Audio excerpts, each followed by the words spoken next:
Okay, let's talk about episode 7 of season 2 of The Last of Us. We kick things off with Jesse taking care of Dina's wound from a few episodes ago, and Dina refuses alcohol, so Jesse wonders if she may be pregnant. Ellie shows up, and we get a drawn-out scene of Dina cleaning off Ellie, and Ellie telling her about the encounter with Nora, and then confessing about what Joel did to Abby's father. Here, I feel like we get a little bit more waffly Ellie than we did in the game. Outside of the end of the game, she's pretty adamant on killing people. Ellie and Jesse then head out to find Tommy. Dina gives Ellie a bracelet, and Jesse figures out here how close the two of them have gotten. This next scene and the whole episode, Ellie comes across as very much naive and immature. She blabs to Jesse about Dina's pregnancy, and then wants to save this Seraphite despite being heavily outnumbered by WLF. Jesse repeatedly says he can't die now due to being a father, which is definitely foreshadowing how I've assumed they would end the season since episode 1. We then get a brief scene with Isaac, and he's like, I need Abby, implying that she's this miraculous leader and the only one that can be in charge other than himself. We also get some scenes building up Jesse as this protector and one who sacrifices and puts others first, because we want to later shock the audience. We then reach a crossroads where Jesse wants to go help Tommy, and Ellie magically sees this alternate path to Abby in the aquarium that she heard about from Nora. We find out that Jesse actually voted against vengeance for Joel, and Ellie freaks out on him about community. Jesse decides to go help Tommy, and Ellie goes her own way. This next scene is absurd. We have Ellie at the docks take this tiny motorboat out into a storm, which is very much giving season 8 of Dexter vibes here. She inevitably flips over, but due to plot armor, she washes up to shore where she sees this kid Seraphite. He rats her out though and wants her killed, which is supposed to be juxtaposed with earlier where she wanted to save this Seraphite kid.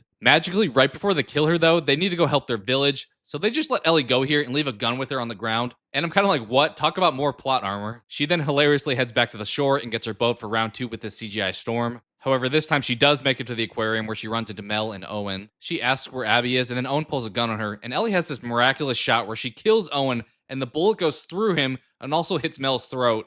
And for the second time this episode, we get a comparison to earlier, this time comparing Dina, who's pregnant, to now this pregnant Mel, who asks Ellie to cut out the baby. Ellie just kind of freaks out here, then Mel dies, and we have Tommy and Jesse rush in. The three of them then head back to the theater, and Tommy says they'll head home the next day after the storm. As expected, Tommy gets attacked in the other room here. Ellie and Jesse charge in, and boom, Jesse's dead from Abby shooting him. After we didn't see Abby in episode 3, this seemed pretty much guaranteed that we wouldn't see her again until the end of the finale for this exact scene. And this moment is purely for shock value, and I guess also to validate that good guys don't always win.